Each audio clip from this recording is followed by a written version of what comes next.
कई चीजें आपको सीखने को मिलेंगी। सुपरपोजिशन प्रिंसिपल भी सीखेंगे और कूलम्ब्स लॉ का एप्लीकेशन भी सीखेंगे। तो कूलम्ब्स लॉ में जो बातें इंपॉर्टेंट होती हैं वो इंपॉर्टेंट होती हैं magnitude of charges Q1 and Q2 and distance between them. ठीक है, ओके। तो हम सबसे पहले नेट फोर्स ऑन Q निकालने की बात करने चल रहे हैं, यानी हम केस 1 को देखेंगे। क्या करेंगे? हम केस 1 को सॉल्व करेंगे सबसे पहले। ठीक है, और इसमें हम कंडीशन लेंगे। देखो हमें पूछा गया है सबसे पहले sign of the Q and Q, तो हमें कुछ दिया नहीं है। ठीक है, ठीक है, कुछ भी नहीं दिया हुआ है। हमसे पूछा गया है कि इनका साइन क्या होगा और इनका रेशियो क्या होगा। तो हम क्या करें, हम एज्यूम करके देखें। पहली कंडीशन एज्यूम करें कि दोनों सेम टाइप के चार्ज हैं। तो सेम टाइप का मतलब वो पॉजिटिव भी हो सकते हैं, दोनों नेगेटिव भी हो सकते हैं, एक ही जैसा। और दूसरा, दोनों को डिफरेंट टाइप का चार्ज लेकर के दोनों केस को हम देखेंगे 1 बाय 1 करके। ठीक है, तो दोनों केस के लिए आपके पास बनाते हैं इसको डायग्राम। 2 डायग्राम बनेंगे आपके पास में। देखो इसको नेक्स्ट पेज पे बनाते हैं ताकि चीजें इजली हो जाए। क्वेश्चन आप रखना सामने। तो केस 1,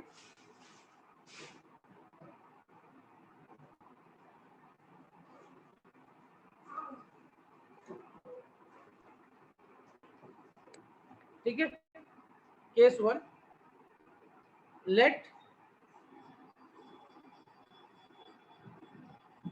let the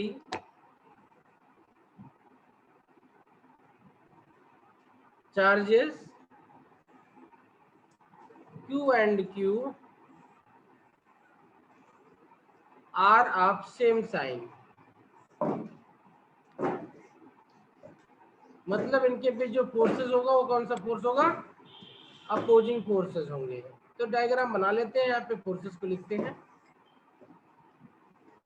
हमें चार्जेस दिए हुए हैं, यहाँ पे कैपिटल Q चार्ज दिया हुआ है, यहाँ पे कैपिटल Q दिया हुआ है, यहाँ पे स्मॉल q दिया हुआ है, यहाँ पे स्मॉल q दिया है, यहाँ पे कैपिटल Q दिया हुआ है। तो Q पे देखते हैं कि फोर्स कितना लगेगा। ठीक है, Q पे देखते हैं कि फोर्स कितना लगेगा। तो इस Q पे जो फोर्स लग रहा होगा, एक तो इस Q की वजह से लग रहा होगा। ठीक है, एक फोर्स इस Q की वजह से लग रहा होगा, और ये इसको अपोजिट कर रहा है, अपोज करेगा, सेम साइन का चार्ज है तो उसका डायरेक्शन ये हो जाएगा। Let's say this is F1। एक फोर्स इस Q की वजह से लग रहा होगा जो कि अपोज, इसको अपोज करेगा, रिपेल करेगा, तो ये लाइन के डायरेक्शन में लगता है, तो इस डायरेक्शन में लग रहा होगा। Let's say this is F2। एक तीसरा फोर्स लग रहा होगा इसके ऊपर इस चार्ज के कारण, और वो इस डायरेक्शन में लग रहा होगा, डायगोनल के डायरेक्शन में लग रहा होगा ऐसे। Let's say this is F3। Let's say this is F3। तो इस कैपिटल Q पे 3 तरीके के फोर्स लग रहे हैं, F1, F2, F3। उसी तरीके से इस Q की बात करेंगे तो इस Q पे भी 3 फोर्सेस लगेंगे, और जो चीज यहाँ पे मिलेगा कंक्लूजन में, वही कंक्लूजन इसके लिए भी मिलेगा। तो एक के लिए निकाल लेते हैं, बाकी दूसरे के लिए हम कैलकुलेट कर लेंगे। ठीक है, ओके, यस सर। ठीक है। अब देखो यहाँ पे ध्यान से, तीनों फोर्स एक डायरेक्शन में लग रहे हैं, ये क्लोज लूप भी नहीं बना रहे हैं। तो इसका मतलब ये हुआ कि नेट फोर्स इनका 0 नहीं हो सकता, इनका कुछ ना कुछ नेट फोर्स होगा। ठीक है, नेट फोर्स इनका 0 नहीं हो सकता। तो इन दिस केस जो रिजल्टेंट F होगा, this can not be equal to 0। और क्वेश्चन का net force on each Q is 0। हमें क्या ढूंढना है? ईच Q पे नेट फोर्स को 0 ढूंढना है। सकता। हाँ बोलो सर 0 क्यों नहीं हो सकता? बेटा, वही तो समझा रहे हैं। ये तीनों फोर्स जो है एक पॉइंट पे लग रहे हैं और क्लोज लूप नहीं बना रहे हैं ये। ठीक है, तो अगर इनको आप ब्रेक भी करोगे तो ब्रेक कैसे होंगे ये? देखो, एक फोर्स इधर लग रहा है, एक फोर्स इधर लग रहा है, और एक फोर्स इधर लग रहा है, लग रहा है ना? ठीक है, अब अगर आप इसको ब्रेक करो इसके परपेंडिकुलर कंपोनेंट में, इसके परपेंडिकुलर कंपोनेंट में, या आप मान लो कि इसी को ब्रेक करना है। देखो जब दो फोर्स इस तरीके से लग रहे होते हैं तो ये फोर्स जो होगा ये इन दोनों के रिजल्टेंट में जुड़ जाएगा। इन दोनों का F1 का और F2 का जो रिजल्टेंट होगा, F1 और F2 का रिजल्टेंट जो होगा वो भी इसी डायरेक्शन में होगा। ठीक है, कैसे? क्योंकि F1 की जो वैल्यू होगी 1/4 पाई Q capital Q upon A square होगी, ये डिस्टेंस A है ना। और F2 की वैल्यू जो होगी वो भी 1/4 पाई Q capital Q upon A square होगी। ठीक है, तो जब दो इक्वल फोर्सेस परपेंडिकुलरली काम करते हैं तो उनका जो रिजल्टेंट होता है वो यहाँ पे हो जाता है इस तरीके से। ठीक है, क्लियर? रिजल्टेंट इनका यहाँ हो जाता है और रिजल्टेंट की जो वैल्यू होती है वो √A² plus A² plus 2AB होता है, तो A इंटू A cos 45 बन जाता है। ठीक है, ओके। इस तरीके से हमने इसको वहां पे निकाला हुआ रिजल्टेंट को। ठीक, तो इनका रिजल्टेंट जो होगा वो भी इसी डायरेक्शन में हो जाएगा। और जब दो फोर्स सेम डायरेक्शन में काम करें रिजल्टेंट और F3, तो इनका मैग्नीट्यूड कभी भी 0 नहीं हो सकता। ठीक है, ओके। Yes sir. बात क्लियर हुई नहीं अभी? फोर्स का रिजल्टेंट 0 होने के लिए कम से कम कोई तो एक फोर्स होनी चाहिए जो रिजल्टेंट के अपोजिट काम कर रही हो। ठीक है, जब सारी चीजें प्लस ही प्लस होती जाएंगी तो 0 कैसे होगा ये? मन से बात क्लियर हुई नहीं?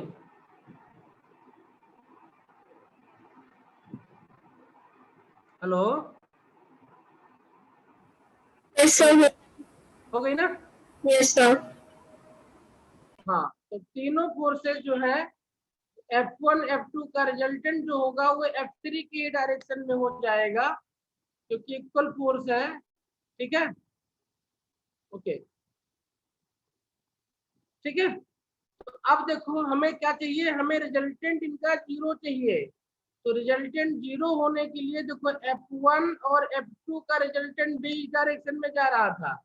तो अगर हम कुछ ऐसा करें कि F3 हमारा इस डायरेक्शन में बन जाए, इस डायरेक्शन में, इस डायरेक्शन में बन जाए, तो ये रिजल्टेंट 0 हो सकता है। तो इसको 0 होने के लिए जरूरी है, क्या जरूरी है?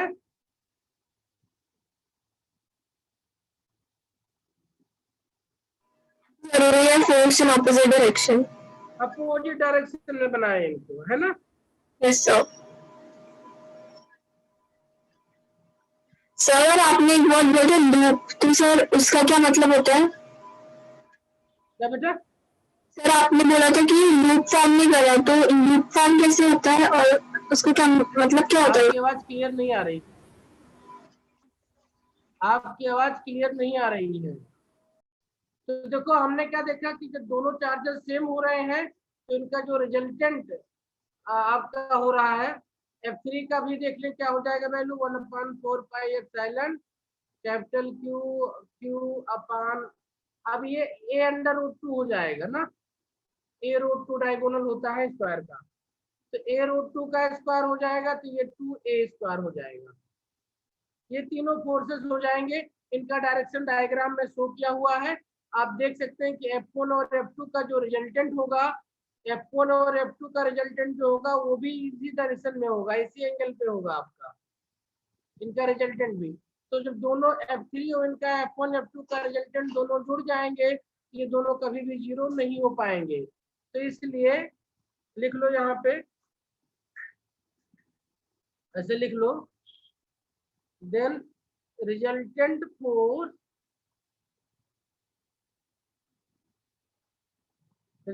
force of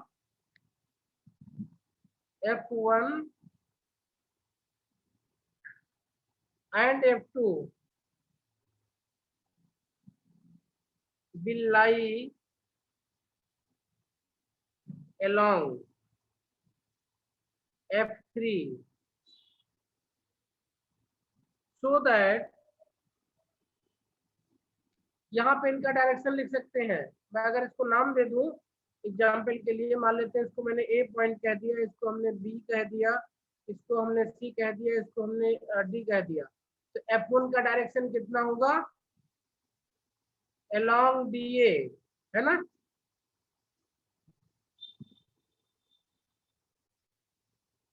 क्या हो जाएगा, ये अलोंग डी ए हो जाएगा।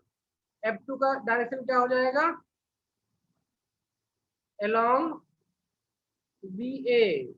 इसका डायरेक्शन क्या हो जाएगा, अलोंग सी ए। और F1 F2 का जो रिजल्टेंट होगा उसका भी डायरेक्शन क्या हो जाएगा, अलोंग सी ए। ठीक है, तो resultant force of F1 and F2 will lie along F3, that is F3, so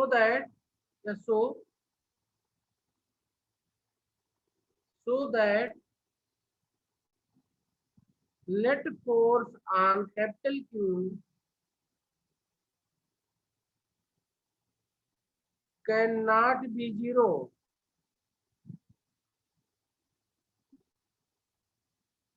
and capital Q cannot be zero. Hence, small q and capital Q have to be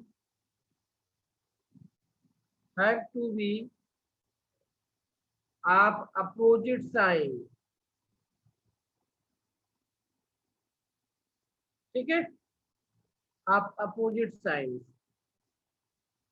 Yes, sir. ठीक है, हमारा question यही है, हमें find क्या करना था, sign का फाइंड करना था। इस तरीके की कंडीशन में इस तरीके से साइन चाहिए होगा कि क्यू पे नेट फोर्स 0 हो जाए, स्मॉल क्यू पे नेट फोर्स 0 हो जाए। तो अभी हम कैपिटल क्यू के रिस्पेक्ट में हमने देख लिया। ठीक है, सेम सिचुएशन बनेगी बाकी की भी। कैपिटल क्यू के केस में हमने देख लिया कि ये दोनों अपोजिट उसके होने चाहिए। अब सपोज कर लो कि ये दोनों अपोजिट साइन के हो गए, तो केस 2 लिखो, इसको नोट कर लो, मैं इसी पेज पे बनाऊंगा, मैं इसी पेज पे बना दूंगा इसको। ठीक है, आप लोग नोट कर लो इसको।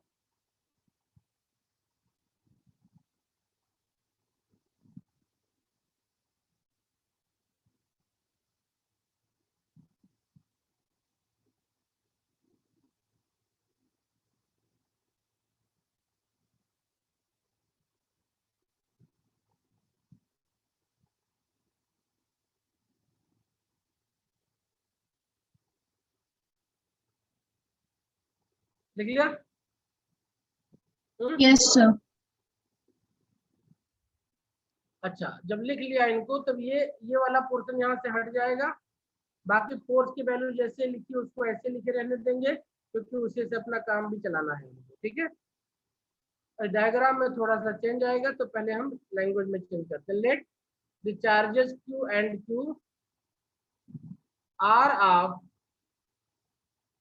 opposite sign, are of opposite sign, are of opposite sign। तो जब अपोजिट साइन के हो जाएंगे तो आपको पता है जो अपोजिट साइन के चार्जेस होते हैं उनके बीच में अट्रैक्शन होता है। क्या होता है? उनके बीच में अट्रैक्शन होता है।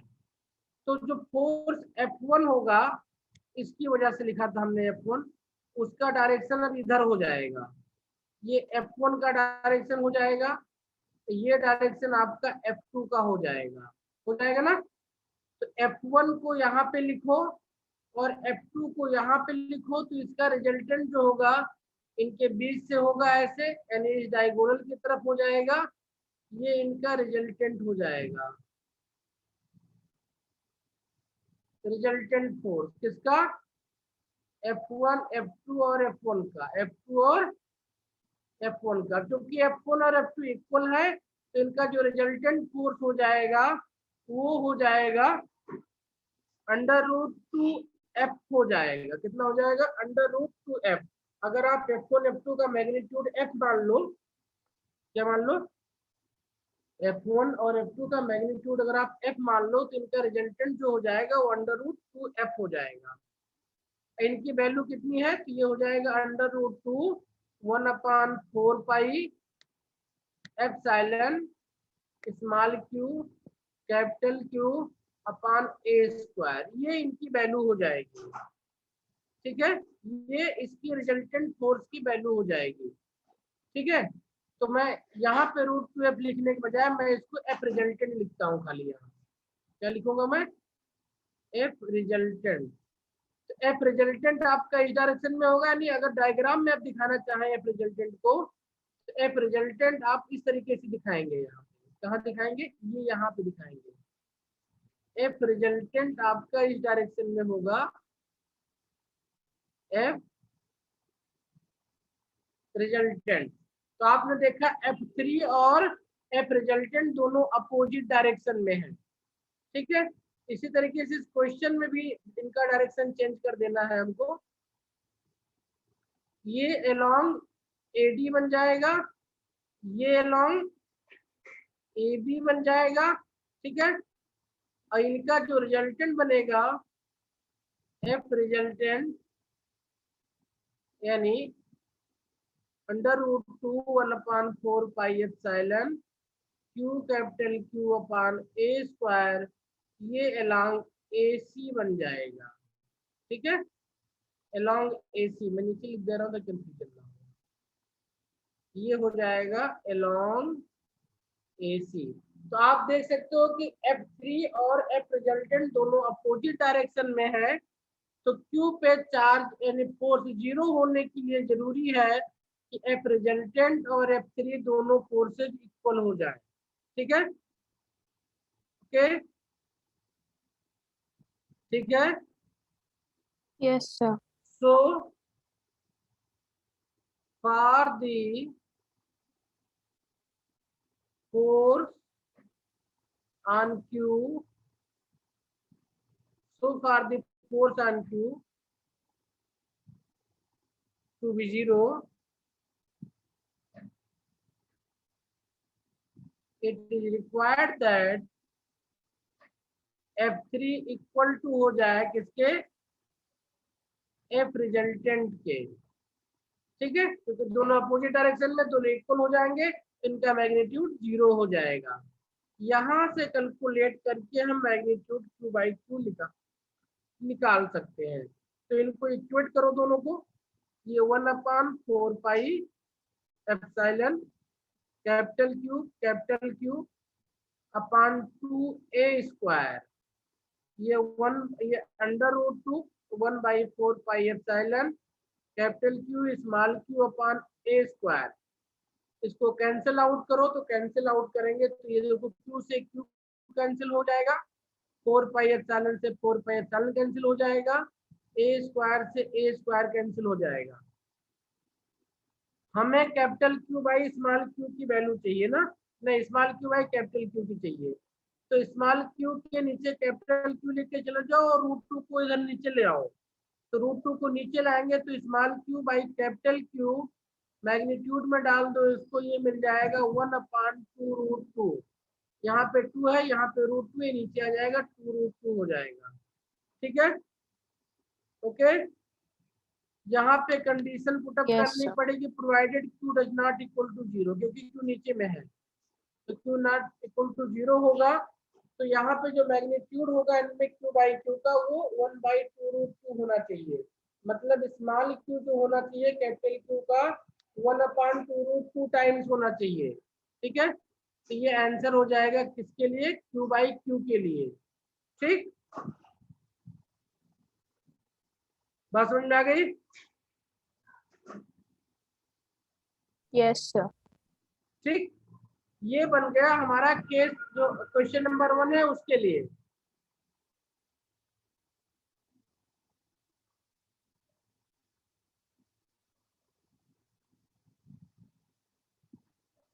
ठीक है, ये बात इतना ये क्लियर हो गया, डायग्राम में समझ में आ गया क्वेश्चन पार्ट 1 Yes, sir. हमने। ठीक है, एक लर्निंग क्वेश्चन है, ये बहुत सारी चीजें आप करोगे तो सीखने की चीज।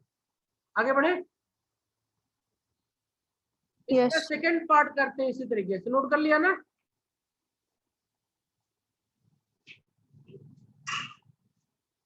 चलिए इसका सेकंड पार्ट करते हैं। तो as we have scene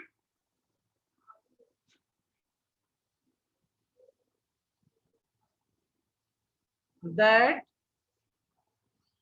Q and Q cannot be of same sign, ठीक है, cannot be of same sign. So when Q and Q are of opposite sign, तो क्या बन जाएगा, Q and Q are of opposite sign, तो क्या बन जाएगा, ये कैपिटल Q है, ये स्मॉल q है, ये कैपिटल Q था, ये स्मॉल q है। यहाँ पे फोर्सेस लगाने हैं, किसी एक Q पे लगा देते हैं। तो इस Q पे जो Q की वजह से फोर्स लगेगा वो इस डायरेक्शन में लगेगा, ठीक है। Let's say this is F3, इस Q की वजह से इस पे जो फोर्स लगेगा उसका डायरेक्शन ये डायरेक्शन होगा। Let's say this is F1, इसके जो फोर्स लगेगा उसका डायरेक्शन ये होगा, लेट्स से F2। हमें पता है कि इसकी वैल्यू कितनी है, a√2 होती है डिस्टेंस की। इनका नाम दे दो, A, B, C and D। Force लिख लो, फोर्स F1 कितना हो जाएगा, 1/4 pi epsilon QQ upon A square. Direction क्या हो जाएगा, BA, along BA। इसी तरीके से फोर्स आपका F2 कितना हो जाएगा, 1/4 pi epsilon capital QQ upon A square along BC, ठीक है। Since F1 and F2 are of equal magnitude and perpendicular, so F resultant will be √2 times of any one F, 1/4 pi epsilon QQ upon A square. कहाँ हो जाएगा ये, along, ये BA था BC था, इनके डायगोनल के along हो जाएगा, ये हो जाएगा आपका F रिजल्टेंट, ठीक है, along BD। Okay, now F3 will be 1/4 pi epsilon Q into Q upon √2A square, तो यानी 2A स्क्वायर हो जाएगा। ये कहाँ हो जाएगा, along DB, ठीक है। Since F3 and F resultant are in opposite direction, so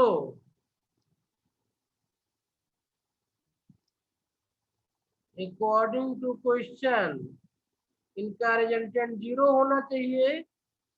according to question F total equal to 0 होना चाहिए on Q। This will give you F3 equal to F resultant, means 1/4 pi epsilon QQ upon 2A square equal to √2 times 1/4 pi epsilon Q capital Q upon A square, ठीक है, capital Q upon A square.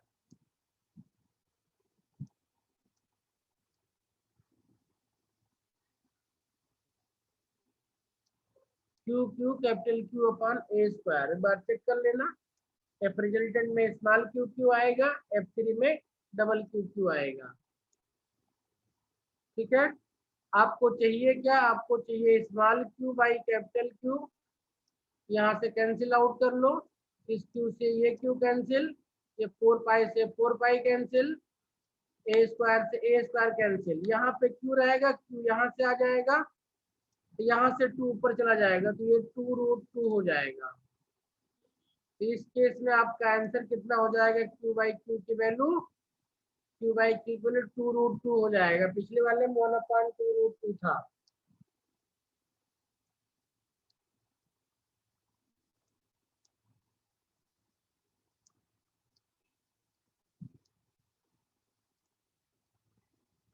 Yes, sir. ठीक है, okay. Yes.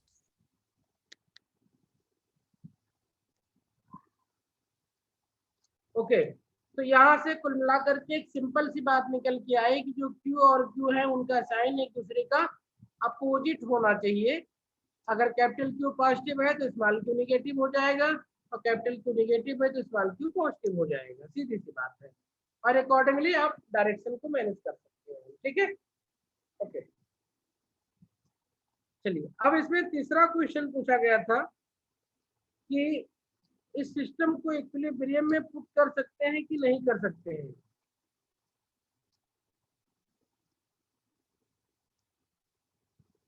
ठीक है, equilibrium में put कर सकते हैं कि नहीं पुट कर सकते हैं। तो हमने कहा था इक्विलिब्रियम में होने के लिए, इक्विलिब्रियम में होने के लिए जो है, जो टोटल फोर्स बनेगा वो आपका 0 होना चाहिए। क्या होना चाहिए, टोटल फोर्स आपका 0 होना चाहिए। तो देखो, पहले केस में फोर्स आपका इधर बन रहा था कुछ, दूसरे केस का फोर्स आपका इधर बन रहा था कुछ।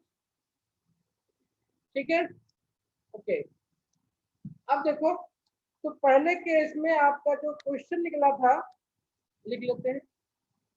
तीसरा,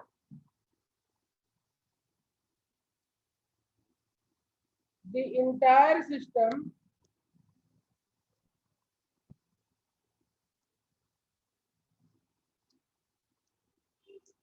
cannot be in equilibrium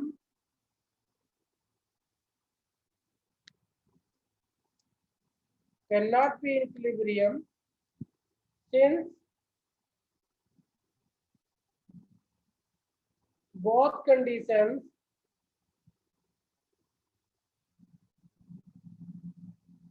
that is q equal to minus q by 2√2 and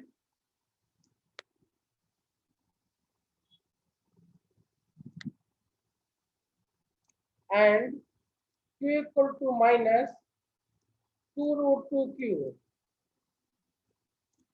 cannot be satisfied। देखो, एक ही टाइम पे दोनों चीजें नहीं हो सकती ना एक साथ।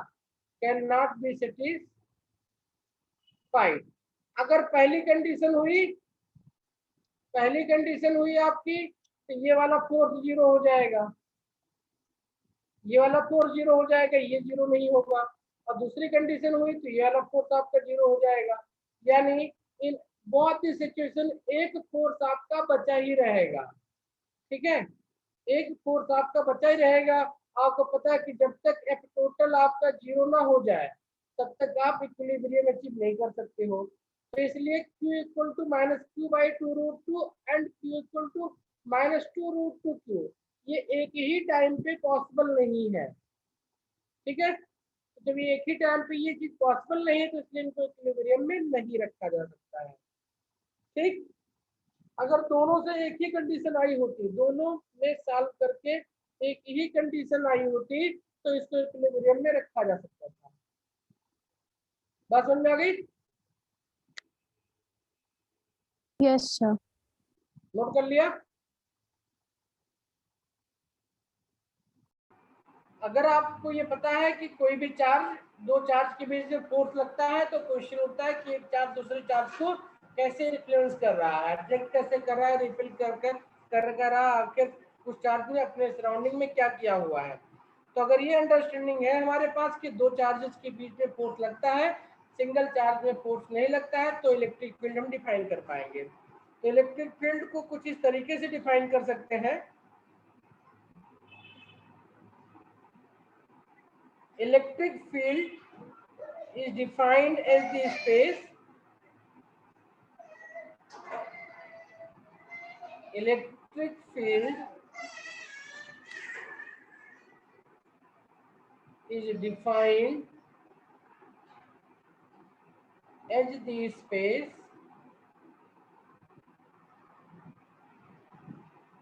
around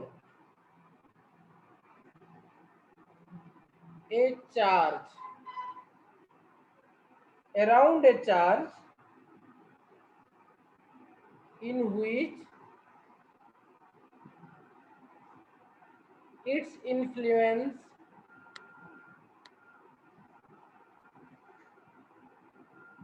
can be felt by any other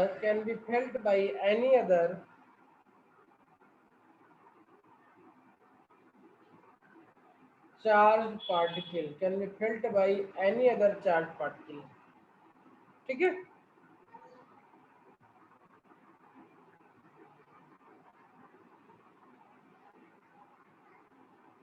ठीक है। Yes, sir. Now, electric field can be measured by two parameters. One is called field intensity and other is called field potential. तो वन बाय वन इनको देखेंगे, पहले field intensity फिर field potential. ठीक है, इस बात को बिल्कुल ध्यान में रखना है कि हमें पता है इस बात को पहले से, कूलम लॉ हमने पढ़ लिया है कि दो चार्जेस के बीच में इलेक्ट्रिक फोर्स लगेगा। तो इसका मतलब हुआ कि एक चार्ज दूसरे के इन्फ्लुएंस को फील कर रहा है। ठीक है, तो जो इन्फ्लुएंस फील कर रहा है उसी इन्फ्लुएंस को हम इलेक्ट्रिक फील्ड बोलेंगे दूसरे चार्ज की वजह से। ठीक है, this can be measured by electric field intensity E। This influence या इलेक्ट्रिक फील्ड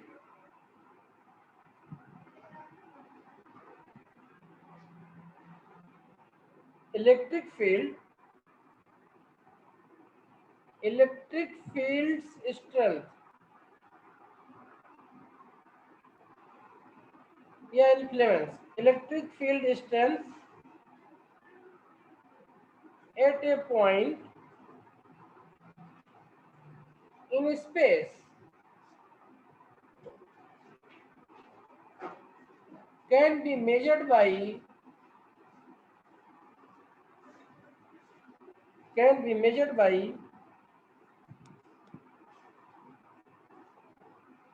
या can be measured in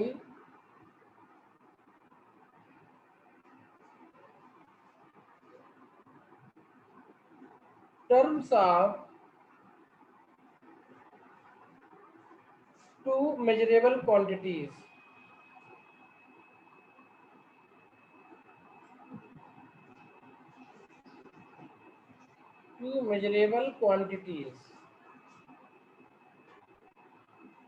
बहुत इंपॉर्टेंट है दोनों क्वांटिटीज। पहली क्वांटिटी है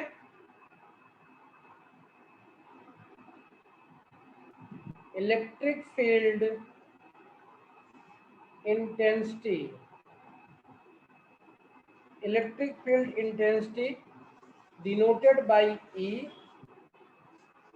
ठीक है, as E equal to 1/4 pi epsilon Q upon R square, where Q is the charge due to which we are measuring the electric field and R is the distance of point at where we want to measure this strength. This is a vector quantity.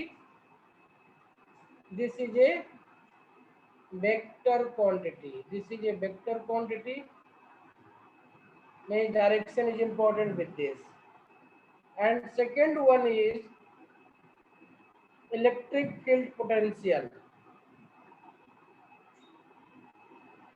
Electric field potential.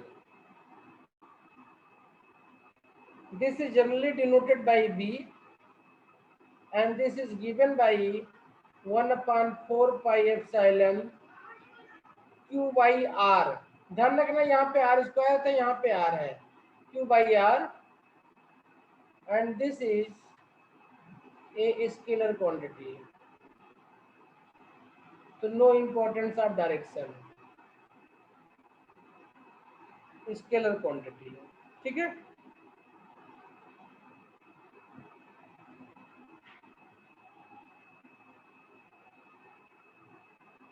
ठीक है। तो इसमें से हम 1 bye 1 देखेंगे हम लोग detail में। पहले इलेक्ट्रिक फील्ड देखेंगे, फिर इलेक्ट्रिक पोटेंशियल देखेंगे और फिर देखेंगे पोटेंशियल और इलेक्ट्रिक फील्ड कैसे कोरिलेट किए सकते हैं या पोटेंशियल से फील्ड और फील्ड से पोटेंशियल कैसे निकाले जा सकते हैं। ठीक है, ओके, चलिए यस सर। स्टार्ट करते हैं। इलेक्ट्रिक फील्ड इंटेंसिटी नोट कर लिया? Yes sir. ध्यान रखना है कूलम्ब्स लॉ में से खाली Q हटा दिया गया है, ये मिल गया है। कूलम्ब्स लॉ में से Q भी हटा दिया गया, नीचे से एक R भी हटा दिया गया है। या यूं कहे कि इसी को एक R से मल्टीप्लाई कर दिया गया है तो एक R कम हो गया है। ठीक है, तो फोर्स को R से मल्टीप्लाई करते थे तो वर्क मिल जाता था, तो पोटेंशियल वर्क से रिलेटेड है। ठीक है, ओके, चलिए अब देखेंगे डिटेल में इनको 1 बाय 1। तो इलेक्ट्रिक फील्ड इंटेंसिटी बहुत इंपॉर्टेंट, फोर्स की तरह वेक्टर क्वांटिटी है, इसको भी निकालने के लिए वेक्टर वाले लॉ को अप्लाई करना पड़ेगा। ठीक है, इलेक्ट्रिक फील्ड इंटेंसिटी,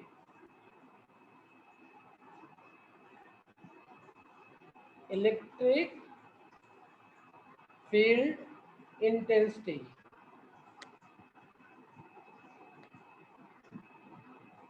E।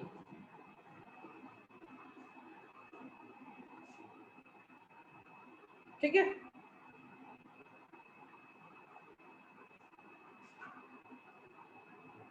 देखो इसका डेरिवेशन भी निकालने के लिए आता है आपको कि drive the expression for electric field intensity due to a point charge Q।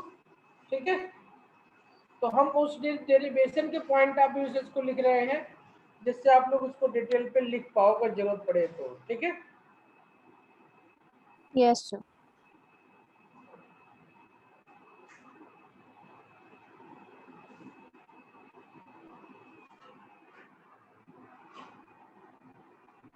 चलिए देखते हैं। कोई चार्ज ले लिया हमने, let us take an charge that is point charge Q0 और किसी पॉइंट P पे ले लिया और इससे R डिस्टेंस पे कोई पॉइंट, किसी भी पॉइंट पे हम फाइंड आउट करना चाहते हैं।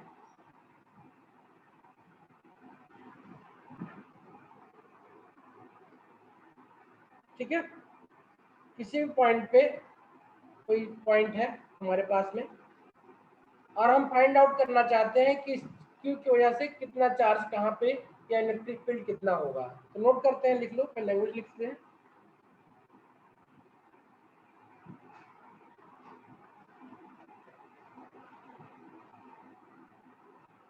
लेट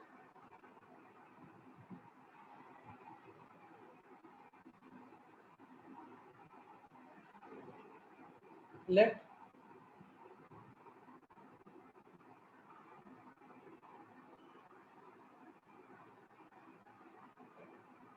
let a small charge Q0, इसको टेस्ट चार्ज भी बोलते हैं। क्या बोलते हैं इसको? Test charge. Generally taken as positive for simplicity, negative भी ले सकते हैं, डायरेक्शन चेंज करना पड़ेगा। ठीक है, let a small charge Q0 at point P।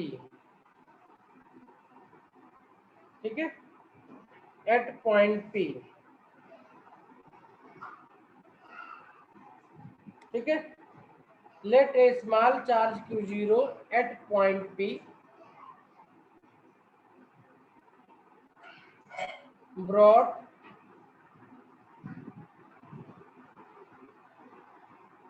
from outside,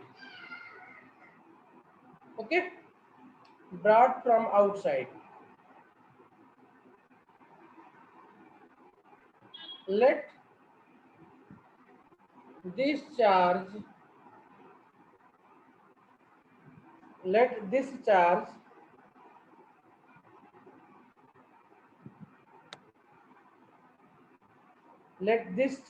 fields are experienced, let this charge experiences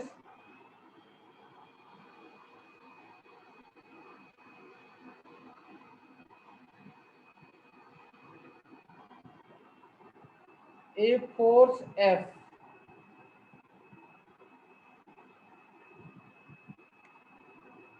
due to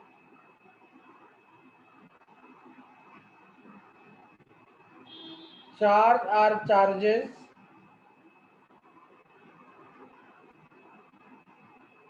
placed in the vicinity of P.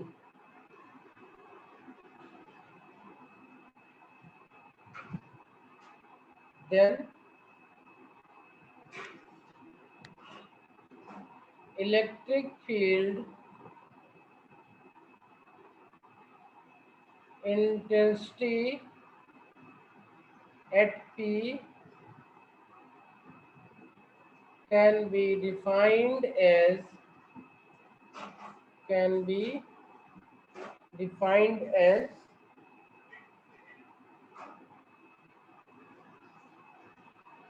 force experienced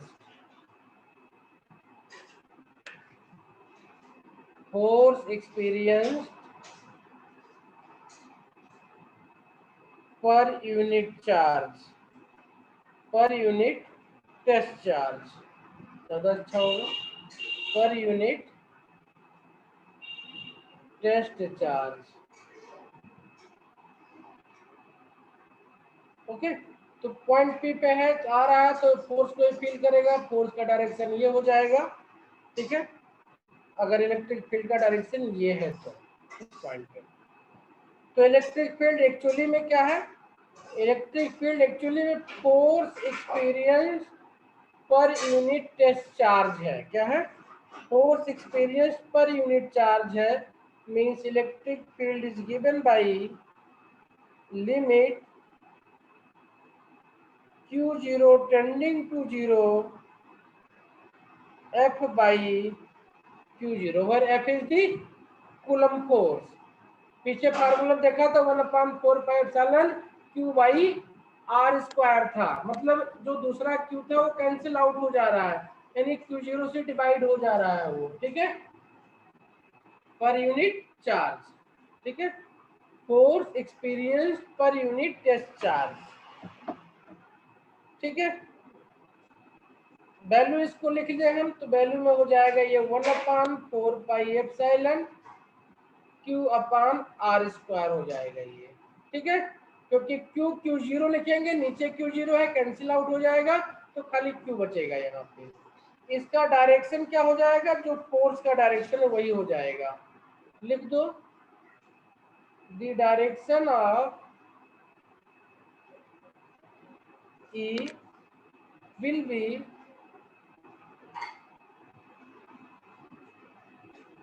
same as that of F, ठीक है। Simply समझ लेते हैं, कोई electric field है, किसी charge की वजह से है, कोई इलेक्ट्रिक फील्ड है, अब इस फील्ड का स्ट्रेंथ मेजर करना है, तो हम क्या करें, ये एक टेस्ट चार्ज को ला करके यहाँ पे रख देंगे किसी पॉइंट पे, क्या करेंगे, किसी पॉइंट पे रख देंगे। अब मान लेंगे कि ये जो आपका इलेक्ट्रिक फील्ड है ये इस चार्ज की वजह से है यहाँ पे। किसकी वजह से? इस चार्ज की वजह से है यहाँ पे, या इस चार्ज की वजह से है यहाँ पे। ठीक है, इस चार्ज की वजह से इलेक्ट्रिक फील्ड है आपका यहाँ पे। तो इस पॉइंट पे अगर आपको इलेक्ट्रिक फील्ड मेजर करनी है इस पॉइंट पे, तो हम देख लेंगे कहाँ पे, तो यहाँ पे ला करके इनके बीच की डिस्टेंस आर पता है, इनके बीच का फोर्स निकाल लेंगे और उस फोर्स को इसके मैग्नीट्यूड से डिवाइड कर देंगे। तो इस पॉइंट पे इसकी वजह से आपको इलेक्ट्रिक फील्ड स्ट्रेंथ मिल जाएगी। ठीक है, क्लियर हो गया? Yes sir.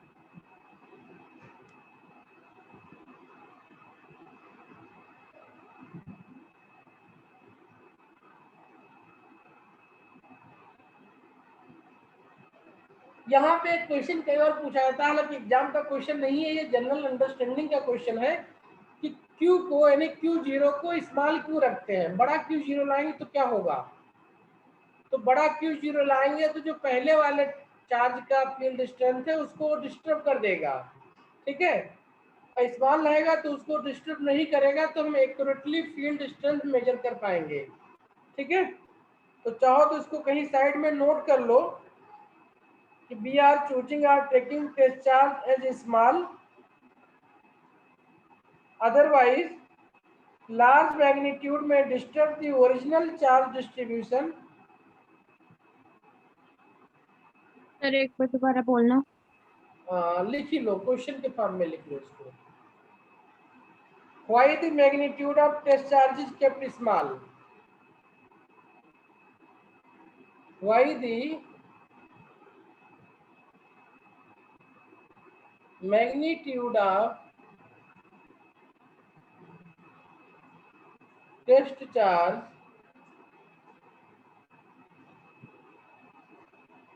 is kept small? Is kept small। Answer लिख लो इसका। It is kept small, otherwise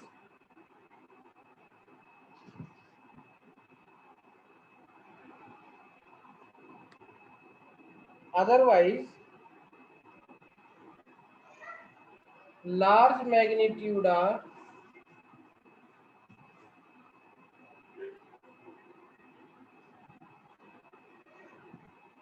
may disturb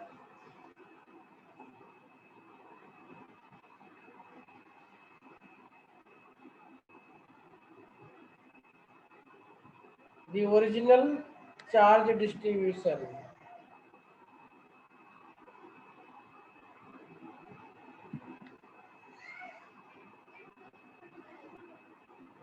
The original charge distribution, and then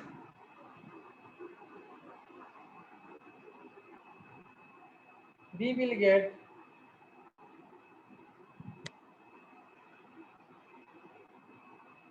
electric field due to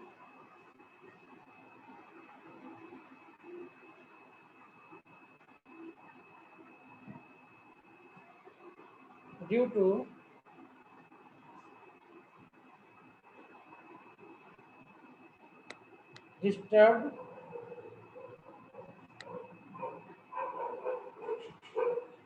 configuration and not original।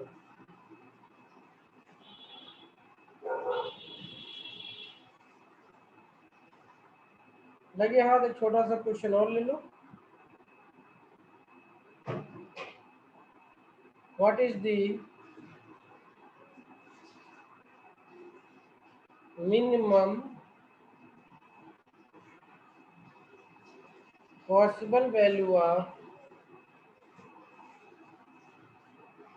Q0? तो E के equal हो सकता है ये 1.6 10⁻⁹ coulomb. ठीक है,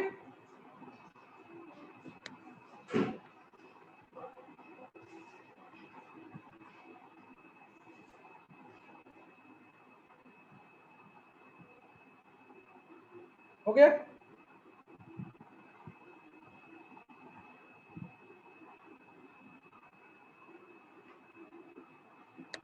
ठीक है, यस चलिए कुछ चीजें और नोट करते हैं।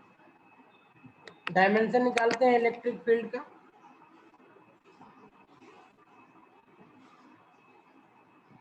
सर एक बार दिखाओ।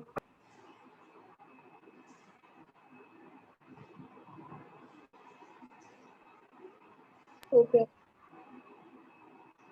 डायमेंशन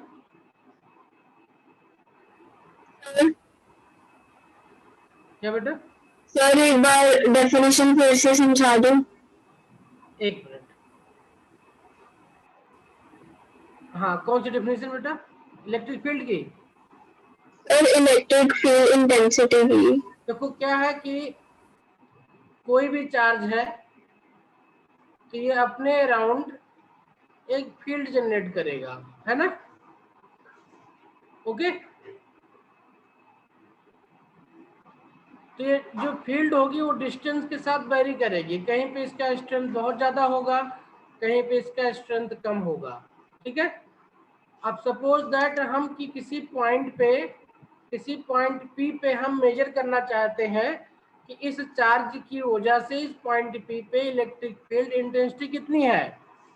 तो तरीका कहता है कि हम इसको करने के लिए एक पॉइंट चार्ज या एक टेस्ट चार्ज Q0 लाके यहाँ पे रख देंगे। तो जब Q0 को लाके यहाँ पे रखेंगे तो इस चार्ज की वजह से और इस चार्ज पे एक फोर्स लगेगा। क्या लगेगा? एक फोर्स लगेगा।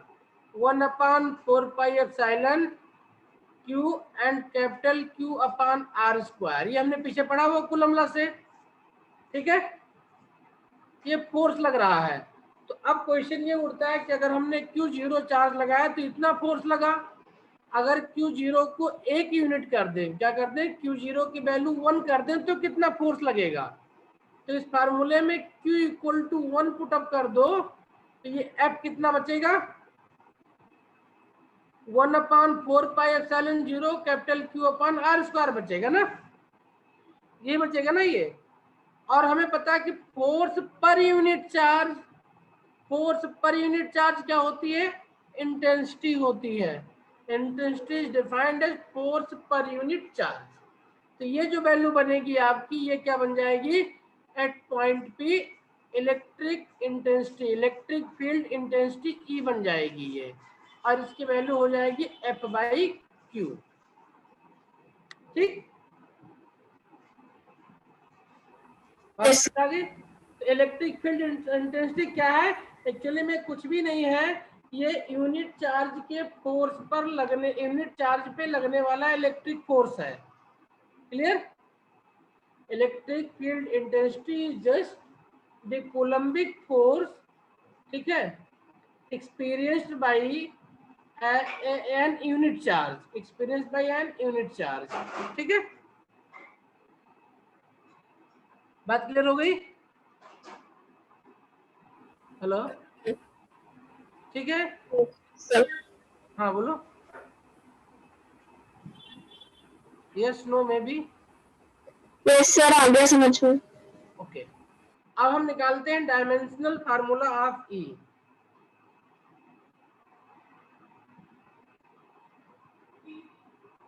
डायमेंशनल फार्मूला ऑफ E आप लोग भी निकाल सकते हो। तो ये हो जाएगा फोर्स अपॉन चार्ज। फोर्स का डायमेंशन होता है mL⁻²। मुझे कोई चार्ज का डायमेंशन बताया बड़ा अच्छा लगेगा, बताओ कितना होता है। Sir ampere. क्या होता है, चार्ज Q इक्वल टू क्या होता है, IT। I मतलब करंट का एम्पियर होता है, A और T का टाइम T, तो Q का डायमेंशन AT होगा। तो mL⁻² डिवाइड बाई AT, ये कितना बन जाएगा, ये बन जाएगा mL⁻³ ठीक है, चाहे ब्रैकेट में लिखो चाहे बिना ब्रैकेट में लिखो। mL⁻³ A एम्पियर के लिए होता है, T आपका टाइम के लिए होता है। ठीक है, this I is current and this A is पर एम्पियर। ठीक है, ओके। अब तो हमने फोर्स को यानी इलेक्ट्रिक फील्ड स्ट्रेंथ को कैसे डिफाइन किया? This is force per unit charge. It means electric force experienced by an unit charge. Unit magnitude का कोई चार्ज है, वो जितना फोर्स जिस पॉइंट पे एक्सपीरियंस करेगा वो उस पॉइंट पे उसकी इलेक्ट्रिक फील्ड इंटेंसिटी हो जाएगी। ठीक है, तो यहीं से एक पॉइंट सिंपल सा नोट कर सकते हैं, सिंपल सा नोट करता, हालांकि बहुत कॉमन बात है, लिखना नहीं चाहिए बट फिर भी लिख लेते हैं कि if a test charge, if a test charge experiences no force, test charge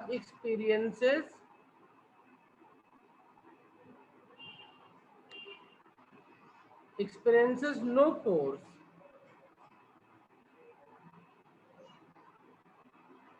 at a point, no force at a point, the electric field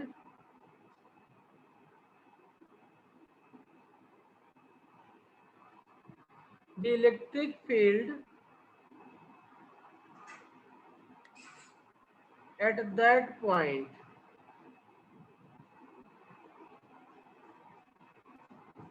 must be zero।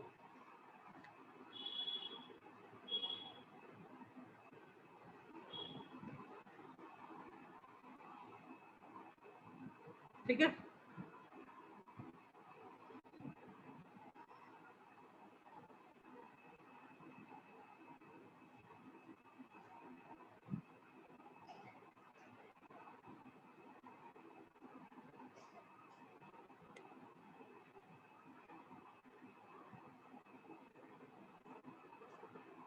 ठीक है।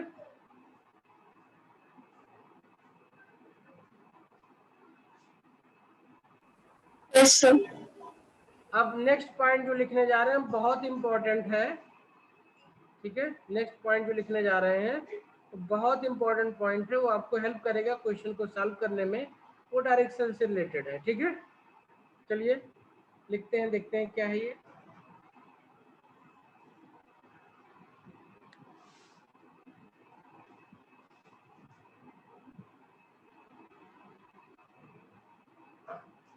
इलेक्ट्रिक फील्ड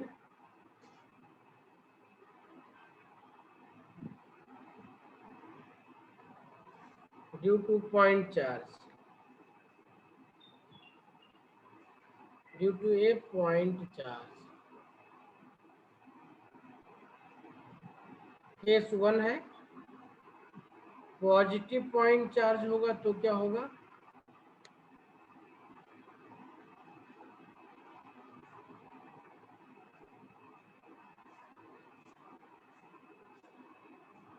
प्लस क्यू है, इससे distance are पे कोई point P है, यहाँ पे देखना है। तो ध्यान रखना है कि यहाँ पे जो इलेक्ट्रिक फील्ड का डायरेक्शन होगा वो अवे फ्रॉम द चार्ज होगा। क्या होगा? Away from the charge. और इसकी जो वैल्यू होगी वो होगी 1/4 pi epsilon capital Q by R square, और डायरेक्शन क्या हो जाएगा? Away from the charge. Positive होगा तो अवे फ्रॉम द चार्ज होगा। ठीक है, क्योंकि अगर पॉजिटिव चार्ज लाएंगे तो उसको रिपेल करेगा ये, और अगर नेगेटिव होगा तो क्या होगा? ये बातें सिर्फ और सिर्फ इस बात पे बेस्ड है कि हमारा जो टेस्ट चार्ज है वो पॉजिटिव था। ठीक है, तो नेगेटिव पॉइंट होगा तो क्या होगा? नेगेटिव पॉइंट चार्ज होगा तो क्या बनेगा? पॉइंट पी है, माइनस चार्ज क्यू है, इससे आर डिस्टेंस पे पॉइंट पी पे देखना है हमको, तो कितना वैल्यू हो जाएगा यहाँ पे? तो यहाँ पे जो इसका डायरेक्शन होगा वो आगे की तरफ ना जा करके कहाँ पे होगा? पीछे की तरफ डायरेक्शन होगा। और ये इस डायरेक्शन में दिखाया जाएगा इलेक्ट्रिक फील्ड को। इसकी वैल्यू जो हो जाएगी वो हो जाएगी आपकी 1/4 pi epsilon capital Q by R square towards charge. Sir इसको नल पॉइंट भी बोलते हैं ना? हाँ, किसको? सर इसको नल पॉइंट बोलते हैं ना? नहीं, नल पॉइंट नहीं बोलते हैं यहाँ पे। नल पॉइंट वो पॉइंट होता है जहाँ पे वैल्यू आपकी 0 हो जाए, वो अभी आगे देखेंगे, डाइपोल वगैरह में मिलेगा हमको, ठीक है। यहाँ पे नल पॉइंट नहीं है कोई, ठीक। तो पॉइंट P पे आपका चार्ज का इलेक्ट्रिक फील्ड का डायरेक्शन कहाँ होगा? टुवार्ड्स चार्ज होगा। अगर पॉजिटिव है तो away from the charge. Electric field का डायरेक्शन ये हो जाएगा और यहाँ पे इलेक्ट्रिक फील्ड का डायरेक्शन ये हो जाएगा, ठीक है। This is direction for E, this is direction for E. Direction बहुत ध्यान रखना है। कभी पॉजिटिव चार्ज को देखेंगे तो away from the charge, negative charge की वजह से देखेंगे तो टुवार्ड्स चार्ज। एक इम्पॉर्टेंट पॉइंट इसी में है, यहीं पे कहीं नोट कर लो या आगे नोट कर लो। Electric field due to point charge is spherically symmetric, is spherically symmetric. Electric field due to a point charge is spherically symmetric. क्या होता है ये? स्फेरिकली सिमेट्रिक होता है।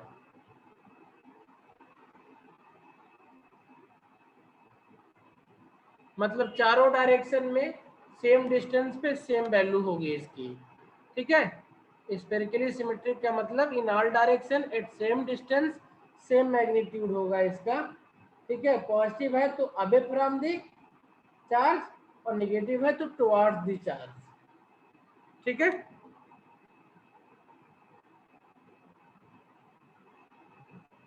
ओके, इतना समझ में आ गया?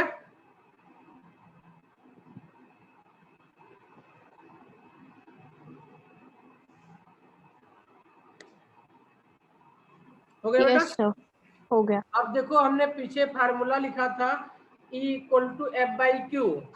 यहाँ से F का वैल्यू भी निकाल सकते हैं, F = QE, है ना। इसको बोलेंगे हम point charge in an electric field. क्या बोलेंगे? Point charge in an electric field,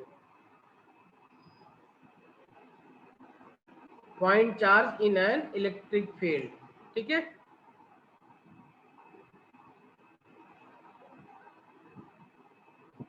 देखो, in an electric field E, A charge या पॉइंट चार्ज लिखना ज्यादा बेटर है क्योंकि पॉइंट लिख दिया टाइटल में, तो a point charge Q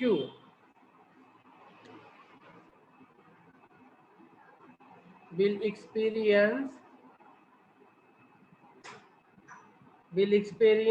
a force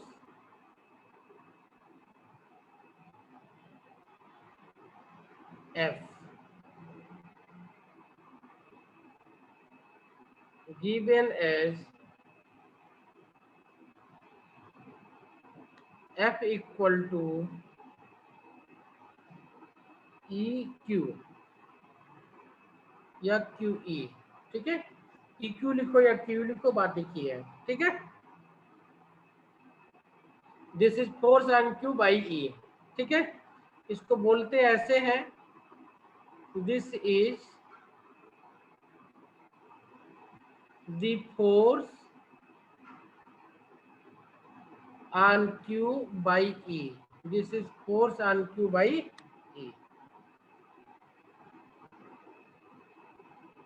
Now, direction of F क्या होगा? तो जो डायरेक्शन E का होगा वही होगा या कुछ अलग होगा, ये हम देखते हैं कि डायरेक्शन क्या होगा F का। ये डिपेंड करेगा कि Q का साइन क्या है, ये डिपेंड करेगा Q का साइन क्या है, ठीक है। ये डिपेंड करेगा Q का साइन क्या है, क्योंकि अगर अपोजिट चार्ज होगा तो अट्रैक्ट होगा और सेम चार्ज होगा तो रिपेल होगा। ठीक है,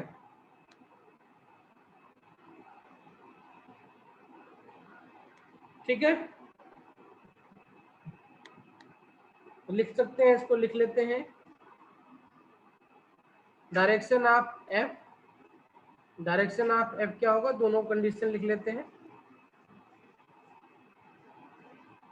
सपोज ये डायरेक्शन है आपका फील्ड का, electric field lines are represented by this parallel lines, इस तरीके से रिप्रेजेंट करते हैं इनको। और यहाँ पे चार्ज हमने Q0 लिया है जो कि पॉजिटिव चार्ज है। क्या है, पॉजिटिव चार्ज है।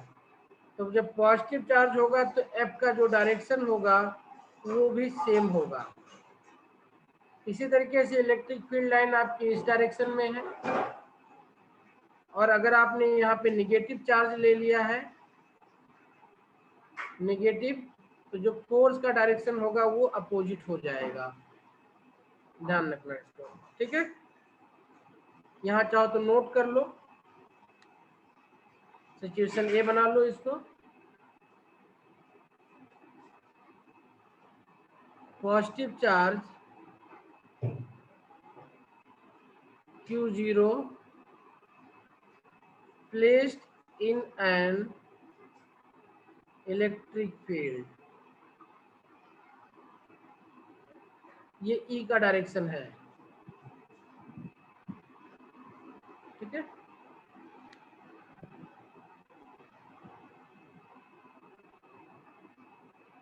Force F Q0 is in same direction।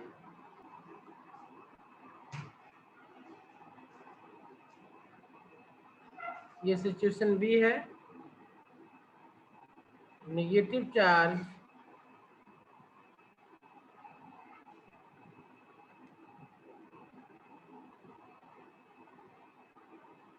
Q0 placed in an electric field, in an electric field,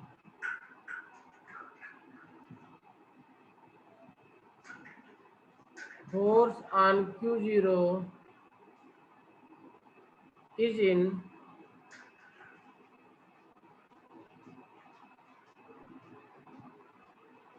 opposite direction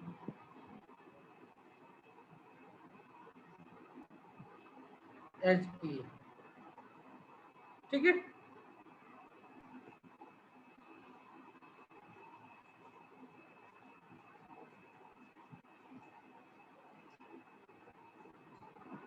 हो गया।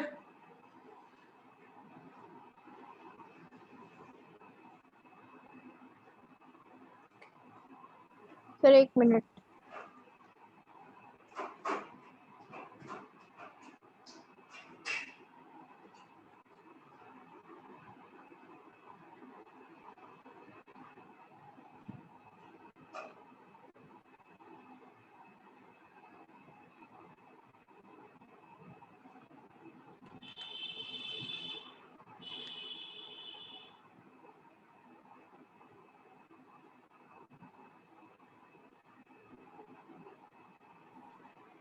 हो गया सर।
ठीक है, कोई भी चार्ज अपने द्वारा प्रोड्यूस की गई फील्ड से अफेक्ट नहीं होता है। वो सिंपल सी कहावत है ना, चिराग तले अंधेरा। कोई भी चिराग अपने लाइट से खुद लाइट नहीं ले सकता। ठीक है, उसी तरीके से कोई भी चार्ज अपने फील्ड से अफेक्ट नहीं हो सकता है, वो दूसरे के फील्ड से अफेक्ट होगा। ठीक, नोट कर लिया?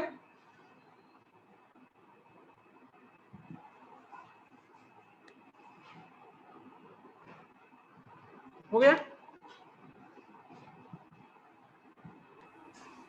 सर यहाँ पे जो क्यू है वो क्यू नॉट है। हाँ, क्यू नॉट लो, क्यू लिखो, कोई भी लिखो, हर एक क्यू के लिए अप्लीकेबल है ये किसी भी क्यू के लिए अप्लीकेबल है। ठीक है,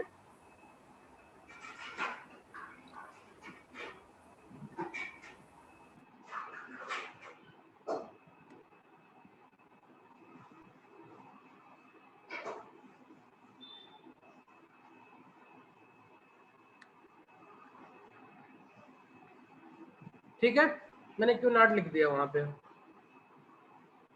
यस सर। अपना भी लिखो तो भी कोई समस्या नहीं, किसी भी टेस्ट चार्ज के लिए बात हो रही है वो। ठीक है,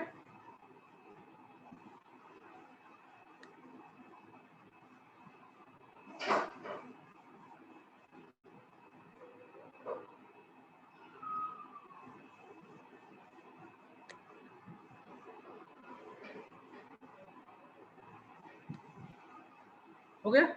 हो गया सर। चलिए देखते हैं इलेक्ट्रिक फील्ड को वेक्टर फॉर्म में कैसे लिख सकते हैं।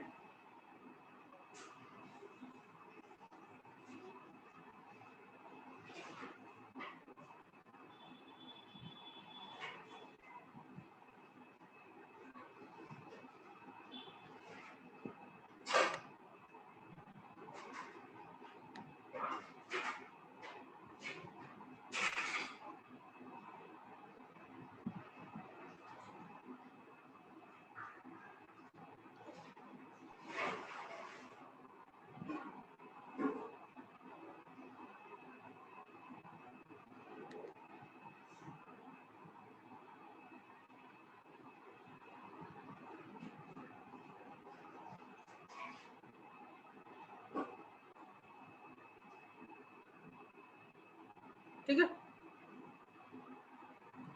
तो अब चूंकि पोजीशन वेक्टर की बात किया तो पोजीशन वेक्टर को दिखाना पड़ेगा डायग्राम में।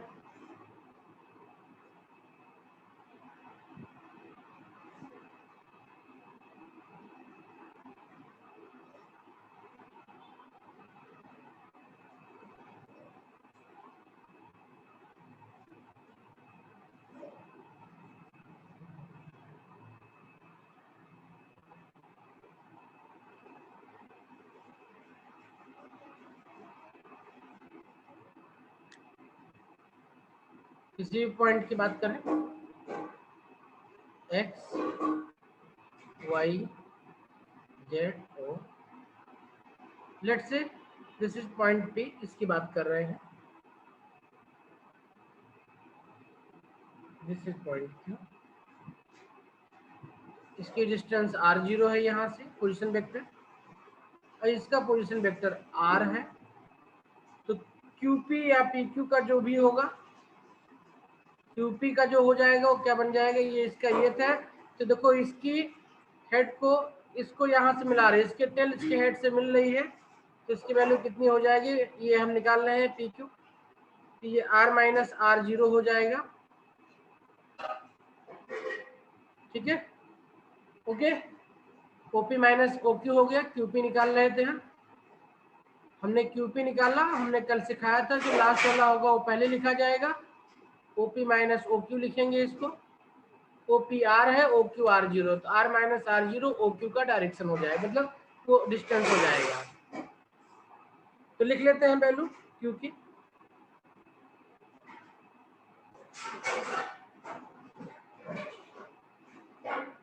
इलेक्ट्रिक फील्ड एट P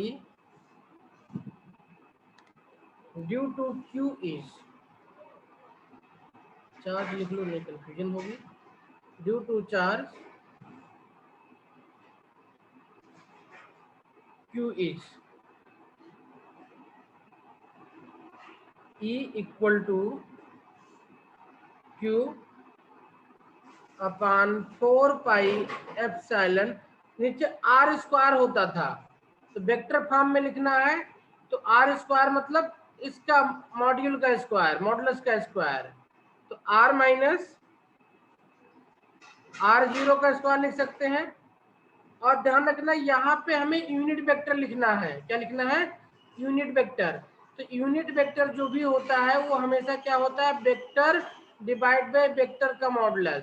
तो इस केस में क्या हो जाएगा unit vector? r minus r0 upon modulus of r minus r0, यही होगा ना।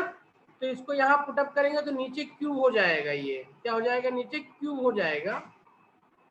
नीचे क्यूब हो जाएगा तो ऊपर क्या बचेगा? ये r माइनस r0 बचेगा, r माइनस r0 बचेगा। तो ये हो जाएगा वेक्टर फॉर्म में इलेक्ट्रिक फील्ड का इक्वेशन। ठीक, यूनिट वेक्टर वाले कॉन्सेप्ट को ध्यान रखेंगे। यहाँ साइड में नीचे लिख लो यूनिट वेक्टर, ये r minus r0 upon mod r minus r0। ठीक है,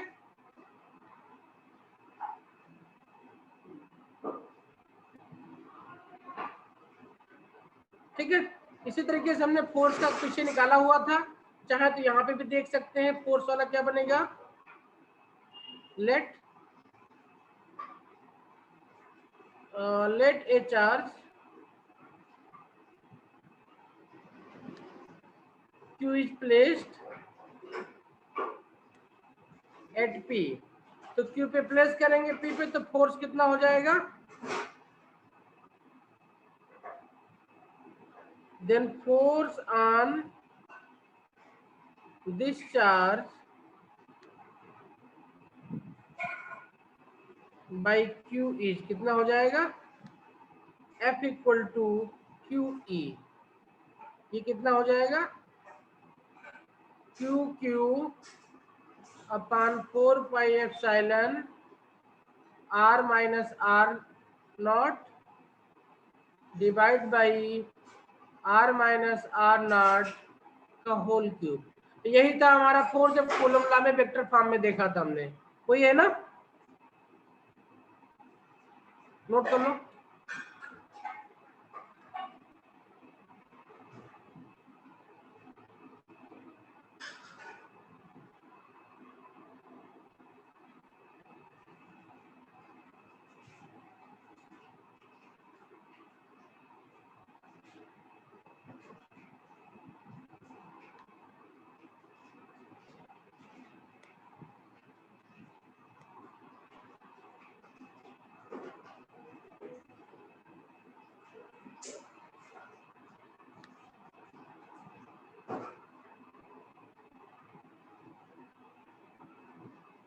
हो गया बेटा?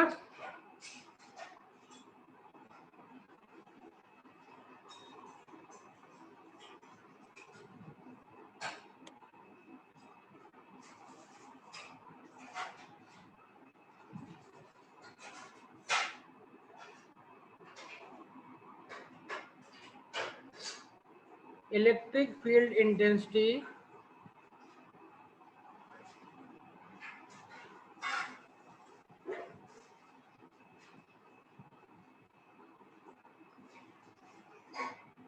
ड्यू टू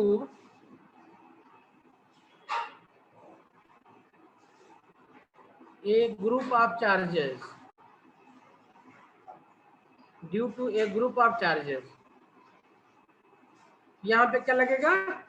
सुपरपोजिशन लगेगा। ठीक है, तो यूजिंग, क्योंकि वेक्टर है, यूजिंग द प्रिंसिपल ऑफ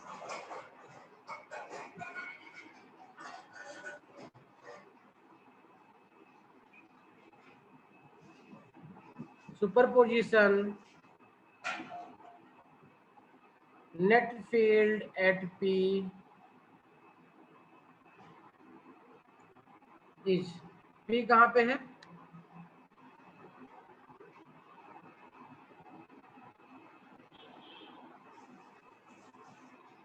कोई पॉइंट पे ले लो कहीं पे भी। यहाँ पे चार्ज Q1 है, कहीं पे और चार्ज Q2 रख दो, यहाँ पे चार्ज Q2 रख दो, कहीं और पे चार्ज Q3 रख दो। तो Q1 की वजह से फील्ड इस डायरेक्शन में होगी, Q2 की फील्ड की डायरेक्शन ये होगी, Q3 की फील्ड की डायरेक्शन ये होगी, क्योंकि सारे पॉजिटिव चार्ज ले रहे हैं हम, तो उससे दो डायरेक्शन होगा। इसी तरीके से कहीं पे अगर Qn भी रखा हुआ है यहाँ पे, तो इसकी भी चार्ज का डायरेक्शन ये होगा। ये पॉइंट P है, तो P पे जो नेट फील्ड होगा E, ये इनका वेक्टोरियल सम होगा। Let's say this is E1, distance R1 है, डिस्टेंस R2 है, डिस्टेंस R3 है, डिस्टेंस Rn है। इनके वजह से respective field E1, E2, E3 है। ये E1 plus E2 plus E3 dot dot plus En बनेगा। अगर इनके सबकी वैल्यू पुटअप कर दें और कॉमन निकाल लें, तो 1/4 पाई एप्सिलॉन कॉमन निकाल लें, तो ब्रैकेट में क्या बचेगा हमारे पास में? ब्रैकेट में बचेगा हमारे पास में Q1 R1 square and unit vector R1, क्योंकि डायरेक्शन इंपॉर्टेंट है। Q1 बाई R1 नहीं लिखेंगे, डायरेक्शन इंपॉर्टेंट है यहाँ पे, क्योंकि वेक्टोरियल सम है। ये डायरेक्शन आपका जो है इक्वेशन बिगाड़ेगा, बनाएगा। आपने R को छोड़ा, क्वेश्चन गया। Q2 अपॉन R2 स्क्वायर इस डायरेक्शन का unit vector dot dot Qn upon Rn square and Rn का यूनिट वेक्टर, इलेक्ट्रिक फील्ड के डायरेक्शन में यूनिट वेक्टर। ठीक है, इसको समराइज करके लिखें तो this can be written as 1/4 pi epsilon, summation के टर्म में लिख सकते हैं इसको I equal to 1 to n QI upon RI square into unit vector RI।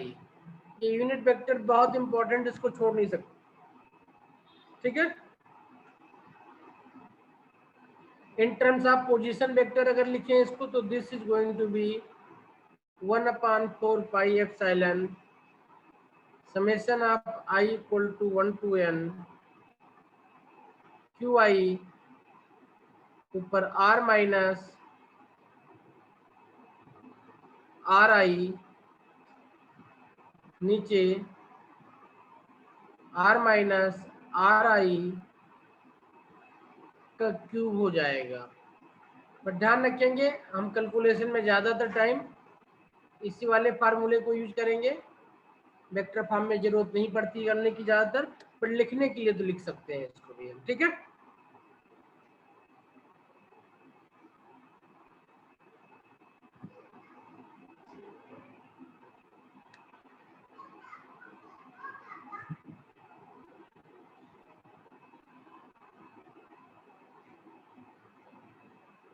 ठीक है। Yes sir. लिख लेते हैं फार्मूले के तौर पे दोबारा से। अगर दो इलेक्ट्रिक फील्ड E1 और E2 इनके बीच का एंगल थीटा हो, तो इनका जो रिजल्टेंट होगा E रिजल्टेंट, वो हो जाएगा, इसका जो मैग्नीट्यूड होगा वो अंडर रूट E1 का स्क्वायर E2 का square plus 2E1 E2 cos theta हो जाएगा। And if theta equal to 90 degree हो जाए, थीटा इक्वल टू 90 डिग्री हो जाएगा, तो E रिजल्टेंट आपका हो जाएगा, ये 0 हो जाएगा, ये और हो जाए, और E1 magnitude equal to E2 का मैग्नीट्यूड हो जाए, दोनों का वैल्यू सेम हो जाए, तो ये बन जाएगा √2 आप ही, अगर इक्वल टू E भी लिख दे इसको तो √2 E हो जाएगा। ये वही केस होगा जो हमने पीछे अभी फोर्स वाले में डिस्कस किया था, ये उसी का फार्मूला हो गया डिटेल। ये वाला केस जो बना हमारा, अगर ये 0 बन जाए तो ये 1 हो जाएगा और ये E1 + E2 का होल स्क्वायर बन जाएगा। ठीक है, तो इसको ध्यान में रखेंगे हम लोग। ठीक,